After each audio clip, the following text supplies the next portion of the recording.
Hello and welcome to my presentation, When Everything Goes Wrong, Incident Response in Large Postgres Databases. Now before I start my presentation, I want to call your attention to this picture I've used here. This is a DC-10 in 1989 making an approach for an attempted emergency landing in Sioux City, Iowa. The plane crashed.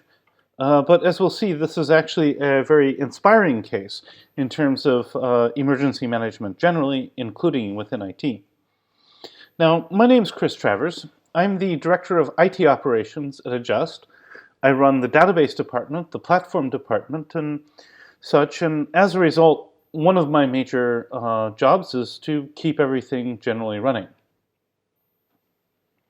So, my part in the story begins on a Friday morning, 3:45 a.m. I was sound asleep. I was woken up by my phone ringing. The voice on the other side made clear he was from our network operations center, and one of our database engineers was looking for my help. He gave me some warning messages that at 3:45 a.m. did not register very well. Like many of you, I assume I'm not thinking my clearest at 3:45. I was thinking about going back to sleep, but it occurred to me I should probably go out and actually talk to my colleague before I made that decision. So I got up, went over to my laptop, checked my Slack messages, and noted the impact statement was imminent major outage of our dashboard. Did some quick troubleshooting, and made the decision to call in my boss, the VP of sorry, not engineering anymore. He's the VP of infrastructure. By now, it's about 4 in the morning. Before I get back to this incident, what caused it and how we reacted, I'd like to go back to this picture I was showing. Now, this is United Airlines Flight 232, which crash landed at the Sioux City Gateway Airport on July 19th, 1989. You see here light coming through the tail. That's because 40 minutes prior, this number 2 engine here had exploded, throwing shrapnel through the tail. The explosion itself took out the number 2 hydraulic system, and the shards went through the number 1 and number 3 hydraulic lines, which all bled dry. The crew was then left with no standard means of controlling the aircraft at all. They had no steering, no brakes, no flaps, no elevator control. And the only controls they actually had were the throttles. Now, if you go and you watch that video, you can find plenty of videos of the actual crash online because it was a very well-recorded crash. You'll ask, how did anybody survive that crash? You see the airplane coming in, and then basically it hits the runway, bursts into flames, rolls over, and breaks into, I think, 4 or 5 pieces. But one of the very interesting things about this crash is that while it was initially reported very early on in the news that there might have been 190 deaths and, somewhere around 100 survivors, the numbers when they actually came in were almost exactly reversed. Almost twice as many people survived the crash as didn't. And while that does not minimize this terrible accident for those who did lose their lives or lost loved ones, it is an important reminder that some disasters are more manageable than others, and that sometimes even serious disasters have some manageability in them. Now, it's not just a matter of the fact that there were a lot of survivors, though. If you actually look at the injury rates, you would have thought if they had not crashed where they did when they did, again, the numbers probably would have been reversed. And so, the survivors included the entire flight crew, the entire cabin crew, 3 out of 4 lap children, and the majority of other passengers. So it's really, really, really remarkable. 2 years after this crash, the captain of the flight, Al Haynes, was giving a lecture to NASA where he was talking about this particular accident and what it could teach people about disaster preparedness generally. If you get a chance, Google Al Haynes' NASA lecture. It's well worth watching if making sure you're ready for really unpleasant experiences is at all important to you. Anyway, Captain Haynes identified 5 major factors that he felt led to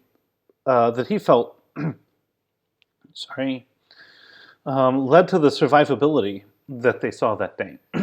The first he said was luck, but he clarified that to say we all have our own belief systems, and so he calls it luck in order not to intrude on other people's beliefs.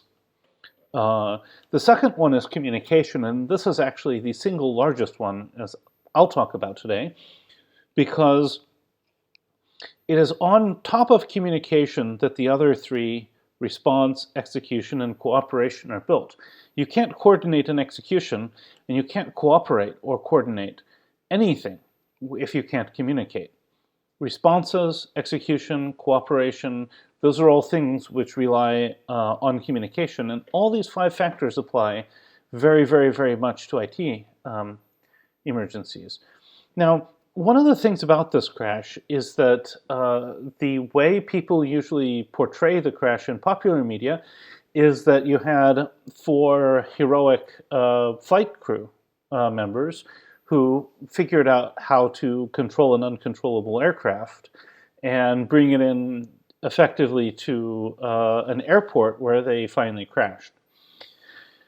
But one thing that Haynes talks about at length in this lecture is the contribution of the ground response. 15 minutes before they crashed, the alert had gone out that an airplane had crashed. So when they actually crashed, they crashed in front of a waiting response.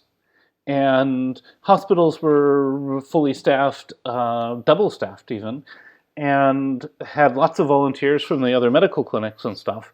And so the mobilization of the community and the ground elements contributed probably as much to the survivability of that crash as the flight crew did. And so that's something which we ought to all understand as very important and very inspiring. So back to our incident. Postgres is, as a relational database, I'm sure you all are familiar with it, is ACID compliant. And one aspect of ACID compliance is it always shows you a consistent viewpoint of the data. When a set of writes are happening, if that set of writes is not completed, we do not show any of the writes that are in progress. So in Postgres, the way we do this is we copy and write all data, and we track these with transaction IDs, also called XIDs, which are arranged in a circle of a little more than 4 billion values.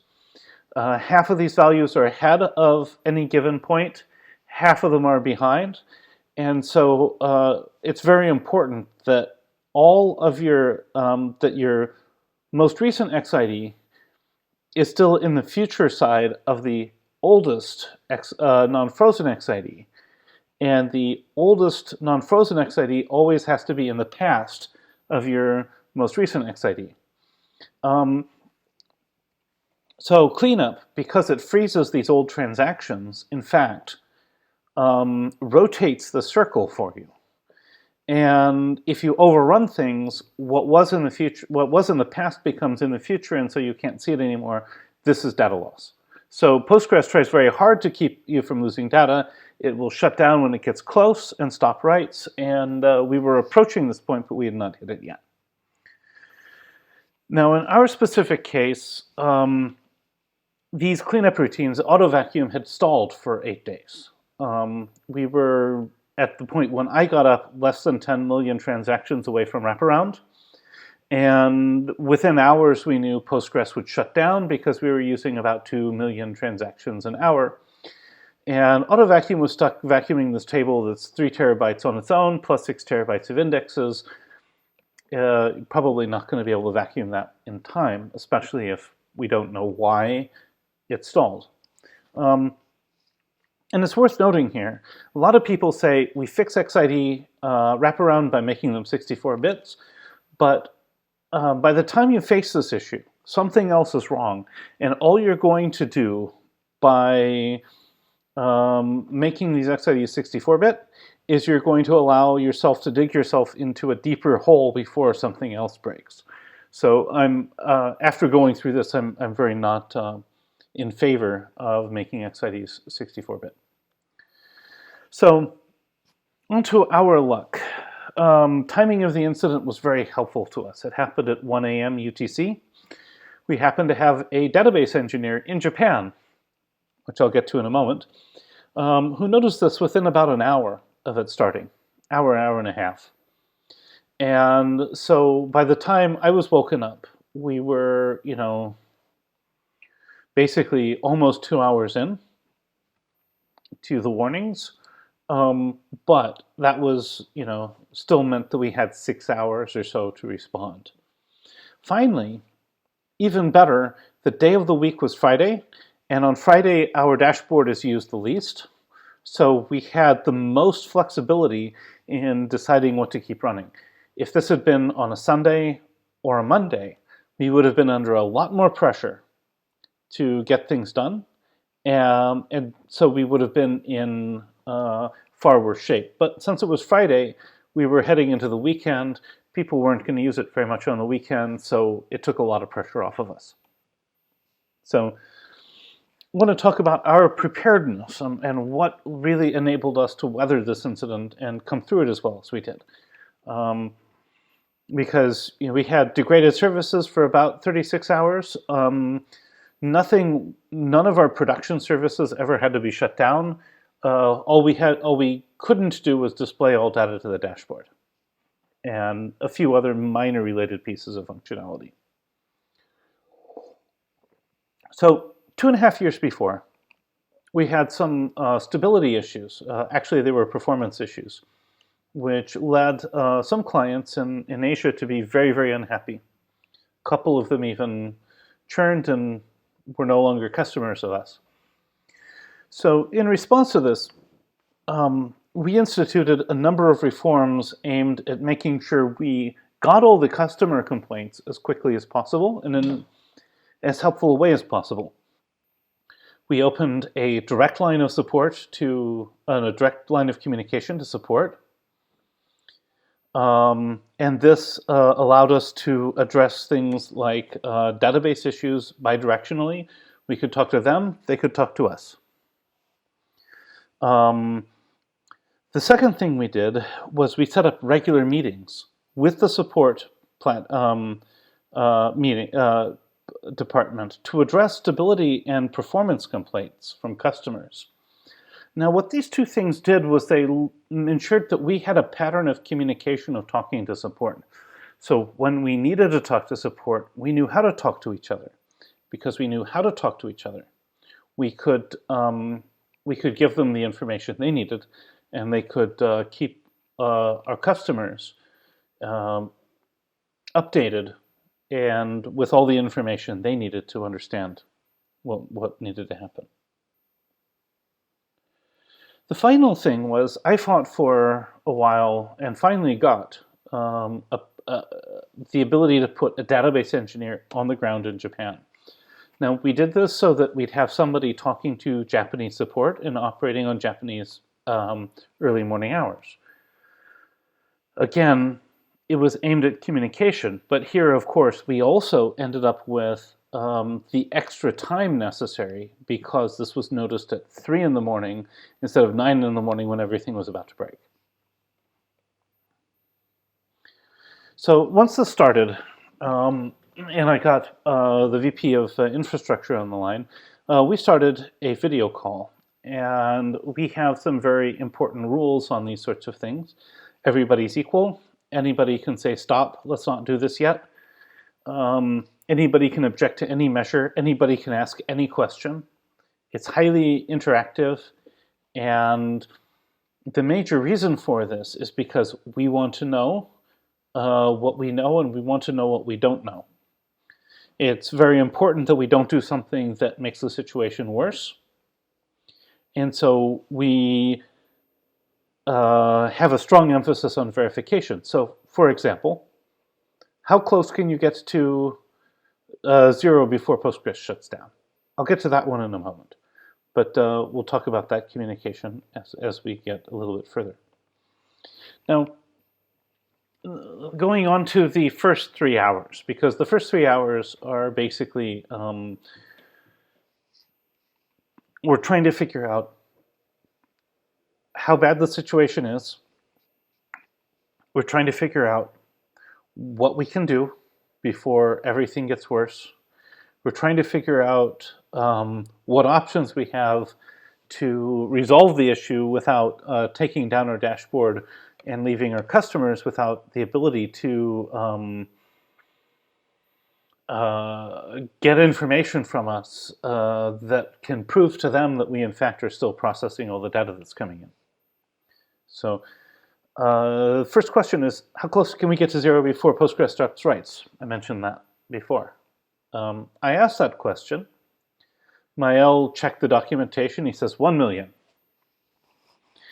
My boss, Robert, says, can we verify that? And so at 4:15 or so in the morning, Mael and I are both digging into the Postgres code, making sure we understand how this number is used and what the impacts of it are. And he comes up with a number of 3 million, and I come up with a number of 1 million. Turns out, Postgres 13 is changed to 3 million because of a corner case where 1 million transaction IDs was not enough to clear it in single user mode. So as we discovered that, we decided we were going to shut everything down when we approached the 4 million mark. Second thing is, what can we kill? What can we do to slow the descent? What can we do to make it so that we can survive this as best as we can? So we kill the things we know we can kill with minimal customer impact, and then we start calling other engineers to get problem and impact statements about the rest. So that way we get the information, we can formulate a plan, and everything goes well. Correct answers in those cases are very, very, very important because you may not be able to recover from a mistake. Within those same 3 hours, we started reaching out to support, informing them of the current status, the plans, and what customers could expect when we started executing those plans. We were going to shut down parts of our data pipeline.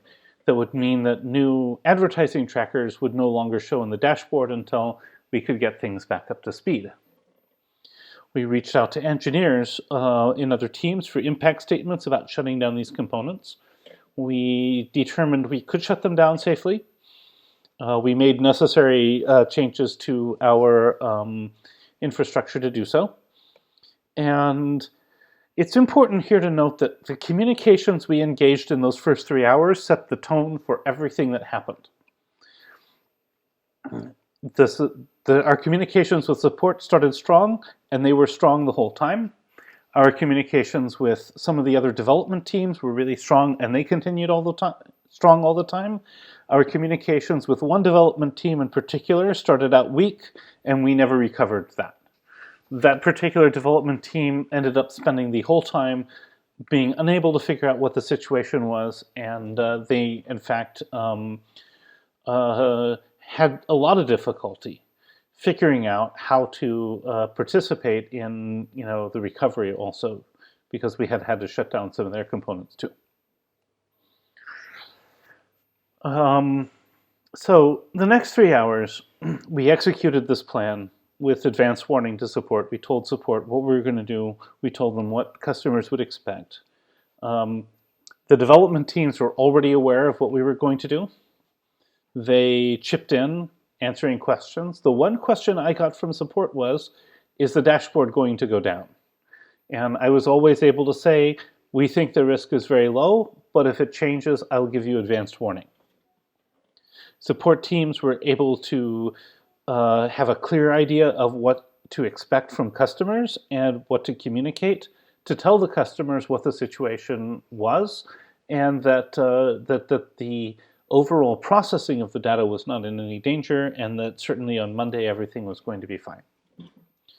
We were then able to respond freely to the database issues, and we were able to direct our entire attention to keeping it up. Of course, we could check into support, but on our terms, we didn't have to be distracted by support escalating questions to us all the time, because we had gone out and briefed all these development teams who were then able to step up and help out. For the rest of the incident, I describe it as the most boring emergency ever. The danger was if some of these components we shut down ever came back up, the dashboard would go down and stay down for the rest of the incident. So we had somebody paying attention to the database all the time. I went to sleep. I got about 7 hours worth of sleep in that time. The head of database had taken over for about 3 hours and then handed it off back to the VP of infrastructure. This is very closely parallel to Al Haines' point that, in an emergency, somebody has to fly the plane. You need to keep an eye on everything, and if there are significant risks, keep an eye on them so that you don't get suddenly bit. At first, we thought the incident would last about 6 hours. After all, fast storage. As it was, however, even standard vacuum freeze, went through 8 index scan cycles, and the whole incident lasted about 36 hours.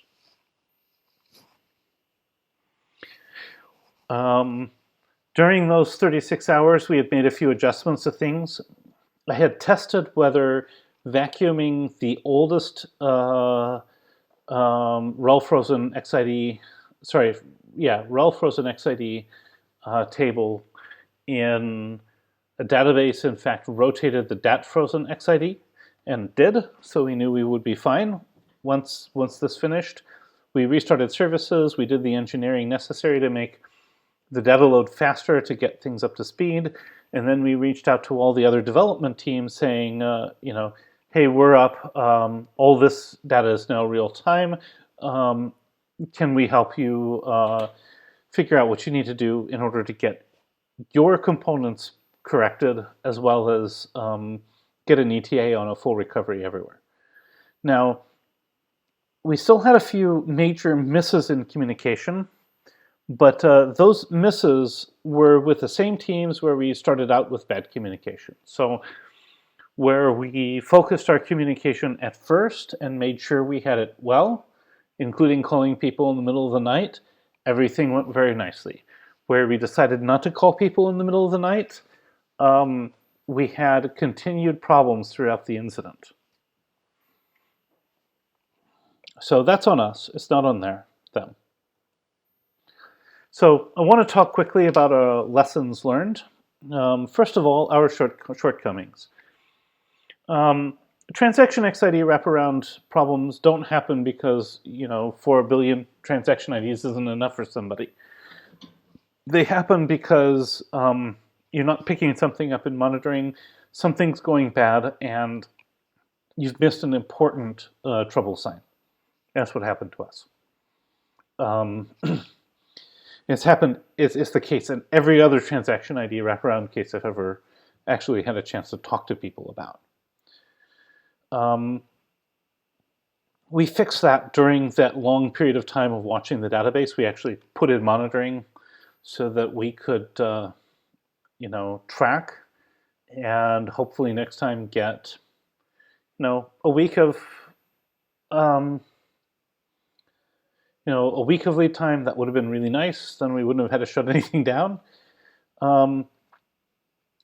But, monitoring will never be complete. And, any emergency you find yourself in, you'll see things that you wish you knew and you didn't. So that's an infinite task there. The more significant and completely important points that we found was that we had not prepared all stakeholders well enough. Those stakeholders then spent a lot of time without enough situation awareness, and therefore were not able to contribute as well to the recovery and customer satisfaction as we would have liked. That is on us as responders. It wasn't on them. Finally, we didn't really have a clear set of priorities at the beginning. We made decisions early on, but we made those based upon our understandings at the moment and what seemed important. We did not make them based upon sort of an organizational understanding of where our real priorities needed to be in an incident. So those are things which need to be corrected, and they will be corrected institutionally, not not simply in terms of technology.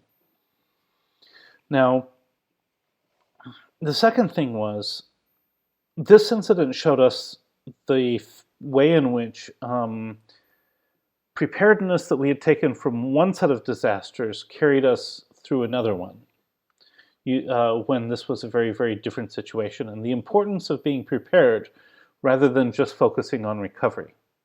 We all talk about disaster recovery. How many of us talk about disaster preparedness? But if we're prepared, we might have to worry, we will still have to worry about recovery, but the road to recovery may be a lot easier. Now we have been working on and are still working on improving our disaster preparedness plans. These will include, a lot of things that go into making sure that we are in a better situation if we ever face a major infrastructure disaster, whether or not it's about Postgres. Now, on the whole, I think we did very well. And not to say we always do very well, because we've had a few incidents while I've been there where I haven't been as happy with their performance. But on the whole, I thought we did very well. I thought our response was excellent. I thought it was a model for what I would like to see every time. And certainly we didn't respond to everything perfectly. That'll never happen. But if this were to set the bar, I would be very, very, very happy. And this shows the importance of planning, preparation, and communication when you're actually in an incident. And I would completely reiterate the fact that communication is an extremely important and underrated aspect of this. So on that day, we moved as a company. I want to thank you to the other responders, to the development teams that helped us out. It was an absolute honor to work with the first responders on that. And on the development teams, they were really, really great. I couldn't wish for better colleagues in that regard. Our technical support deserves a huge, thank you, just because, they were in a bad situation, customer expectations, etc.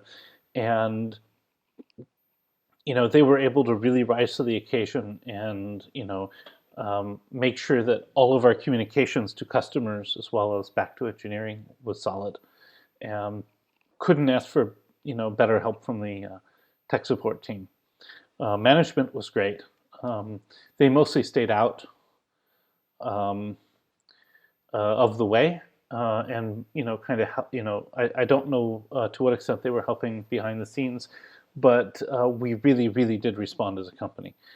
And finally, the fact is, everybody here listening to this talk is doing so because there's something interesting about these cases that makes you realize, we need to think a little more about all the other pieces of preparedness. And so thank you all for interest in this talk. I hope you find it useful. And I hope it changes some ways in which you think about your preparedness when it comes to your own databases. Now, if there's a little bit of time left, I'm happy to take your questions if this format allows for it. Thank you. So, as expected, Chris joined us.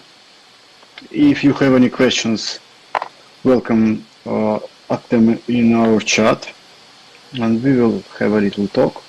It was quite interesting speech, not so technical, but more about management and about communication. And well, as the previous speaker said, we learn on incidents.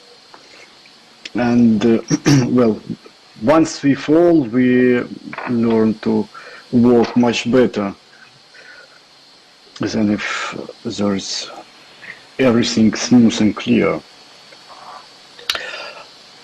I wonder what happened after vacuum. I think, well, we may never entirely know. We've had a number of sort of changes in our write patterns over the previous couple of months.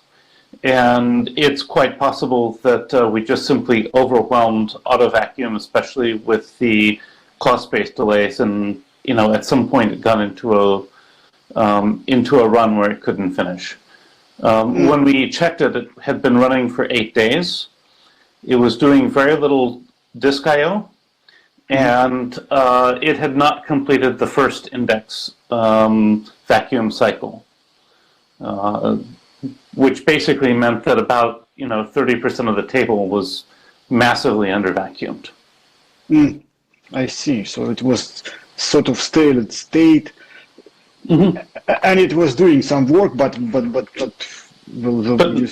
didn't see the results of it. No. Yeah. I see. Also, after your speech, I can say that there is no such a thing like too much monitoring. No. you have to, if you once have an idea to make a trigger or some graph of some metrics, you should do it. Better do it than don't.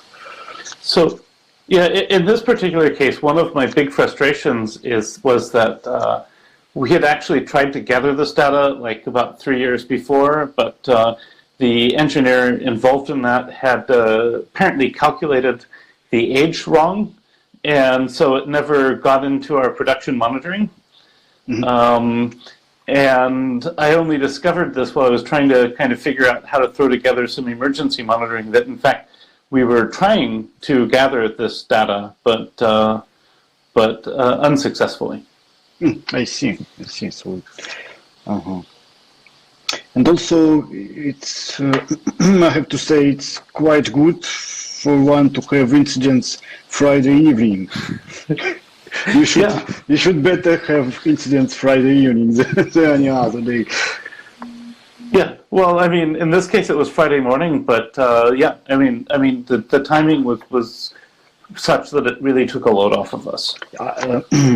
I'm joking, surely. There is a question from chat. Is there any sense in ITIL for database administration?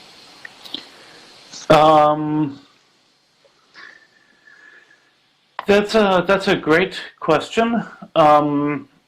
I think that ITIL has a lot of there are cases where the framework makes a lot of sense. This is especially true where you have something, cases, for example, in financial services where your databases are very critical, and where losing them or availability is a massive problem. I think in cases where your primary loads are less critical, then I think you still want to. I still think you want to do all the risk assessments, and you want to figure out what it means for a piece to be down.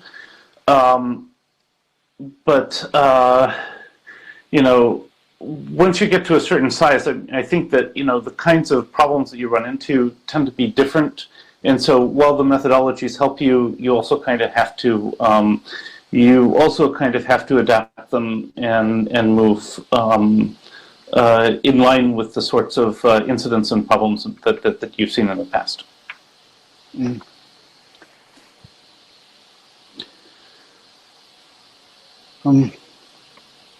So there is no more questions.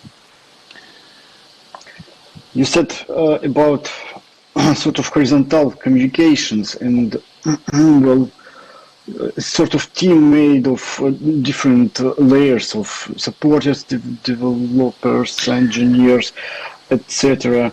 And I can agree, it's pretty vital, the horizontal communication with no position of, well, the big boss who's giving an orders. So I think one of the things that's very important to look at in these areas is to take some lessons from things like I guess they call it a bunch of different terms, everything from command resource management training to I guess in the airline industries they call it cockpit resource management.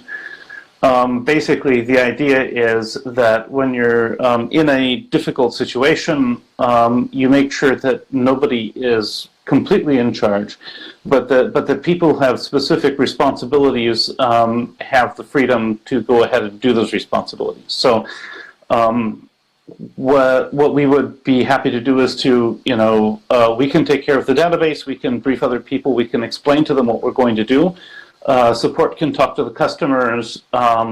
We can ask developers to answer questions that might get escalated by support, so that we don't have to take that entirely on ourselves. But I mean the whole idea is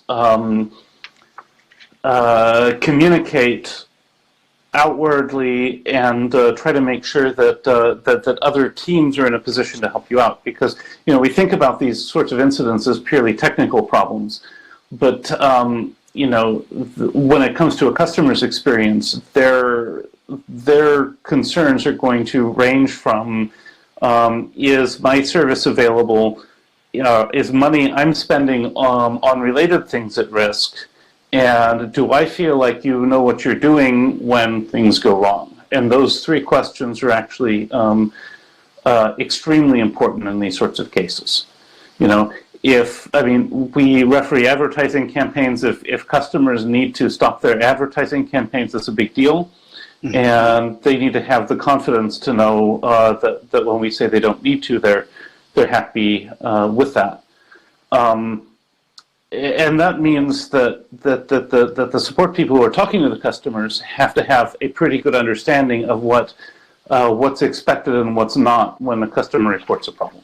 And that's actually really hard when you're dealing with some of these database stuff, because when we shut something down, it may break some piece of functionality somewhere that we haven't thought about. And in our case, that happened more than once, and it was the developer teams that were able to explain to support that because of the components we had shut down, that these pieces of the dashboard were not responding properly. Okay, I see. The guy from chat also says about 64-bit exceed counter. Mm-hmm. You may say the same thing to him. So first of all, I think that 64-bit XID counters provide something of a softer landing, in the sense that the database isn't about to shut down and be completely unavailable.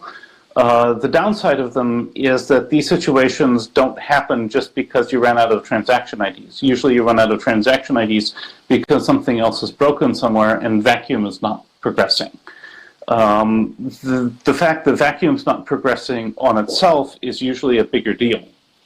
So one of the serious dangers of this is that you can simply dig yourself into a deeper hole, and I think in our case we would have.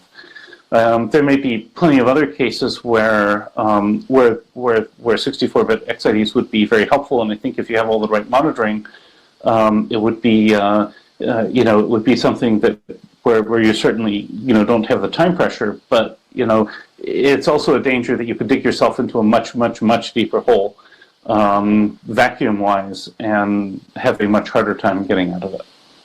Mm-hmm. Thank you. And also, there's another one question. Could you tell me whether you do some kind of retrospective after incidents? If so, how it is usually looks like? So when I was heading the database team, I started doing postmortems on every database incident, and an incident was defined as any case where our service level agreements were either violated or nearly violated. So if if something was down for over half of the time that we agreed it could be down under the service level agreement, we would do postmortem on that. Postmortems I did were always in a number of sections. We'd start with the timeline, of course, and the technical discussions, and then we'd end with the recommendations, and typically recommendations would be half or more technical, and then maybe half or less, organizational. So it might be something like, in one case, one of the recommendations was, the team that should have called us when something went wrong didn't have enough people on it, and so they need to have more staff. Other times it's, we weren't monitoring for these things, we need to monitor for them. A few more times it's been, cases like this particular database has serious vacuum problems. We believe they've been resolved in the course of the incident, and here are the things we did to solve it, but we don't have any further recommendations. We'd also tend to look at what went well as what went poorly, and I think people tend not to look at both of those cases sometimes, in that the pieces that go well are important in order to understand what you're building on going forward. So I always make sure that we covered both of those as well. Okay, thank you.